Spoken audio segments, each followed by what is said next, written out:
ডাক্তারবাবু 4টে বাচ্চা মাঠে দাঁড়িয়ে খেলছে, বৃষ্টিতে ভিজে খেলছে 4টে বাচ্চা, আর আমার বাচ্চা ঘরের বারান্দায় দাঁড়িয়ে সেটা দেখে হাঁচি কাশি হয়ে জ্বর চলে আসছে। এটা কমন একটা ম্যাটার থাকে মায়েদেরকে যখন ক্লিনিকে আসে। ডাক্তারবাবু আমার ছেলেকে নিয়ে আমি খুব ওরিড। আমি বললাম যে কেন আপনি ওরিড আপনার ছেলেকে নিয়ে? না আমার ছেলেকে নিয়ে ওরিড হচ্ছে আমার ছেলে জানলা দিয়ে বৃষ্টি পড়লে জানলার সামনে গেলেও সর্দি কাশির সমস্যায় ভুগতে শুরু করে। ইমিউনিটি বলতে ডাক্তারবাবু কিচ্ছু নেই।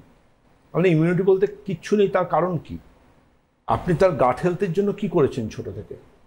আপনি তো তাকে ভালো রাখার জন্য তাকে স্পাইসি খাবার, ফাস্টফুড এগুলো খাওয়াচ্ছেন, ওখানে গাট হেলথ নষ্ট হচ্ছে। এর পাশাপাশিভাবে তাকে বিভিন্ন রকম লম্বা হওয়ার বিভিন্ন হেলথ ড্রিঙ্কসে বিভিন্ন বিজ্ঞাপনে দেখানো হয়, খুব বোকা বোকা ব্যাপার, ওরকম কোনো কিছু লম্বা হওয়ার সাথে হেলথ ড্রিঙ্কসের কোনো সম্পর্ক নেই, আপনি সেগুলো সকাল বিকাল খাওয়াচ্ছেন।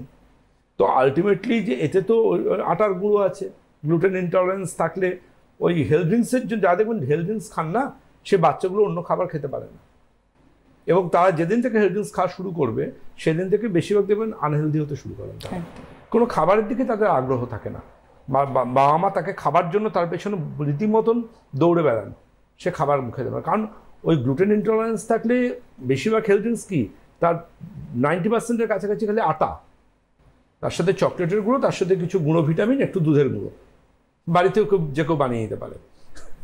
তো আলটিমেটলি ম্যাটারটা এটা, সেটা হচ্ছে হেলথ ড্রিঙ্কস খেয়ে কিন্তু আনহেলদি হয়ে যাচ্ছে। লোকে বলছেন প্রোটিন যদি আপনি খেতে চান তাহলে আপনি এগ হোয়াইট খান, চিকেন খান, মাছ খান। ও আপনি ভেজিটেরিয়ান তাহলে পনির নিন, সয়াবিন নিন, 5 রকম ডালকে একসাথে করে বয়েল করে খান, প্রয়োজনের বেশি প্রোটিন হয়ে যাবে তাতেই। তো আলটিমেটলি আলাদা করে প্রিজারভেটিভ দেওয়া হেলথ ড্রিঙ্কস খেয়ে কিন্তু আপনি প্রোটিনের জায়গাটা পূরণ করতে পারবেন না।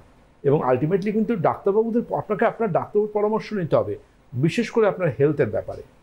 সুতরাং সর্দি কাশির সমস্যায় কিন্তু আমি সাধারণ কমন কোল্ডের ক্ষেত্রে আমি কিন্তু ইমিউনিটি বাড়াবার জন্য চবনযোগা ক্যাপসুল অ্যাডভাইস করি। এই চবনযোগা ক্যাপসুল কিন্তু মোটামুটিভাবে 2 থেকে 4 বার দিনে খেতে হয় বয়স অনুযায়ী। এবং এর পাশাপাশি কিন্তু আমি অ্যাডভাইস করি ভীষণ গুরুত্বপূর্ণ, দ্যাট ইজ কোল্ড প্লাস।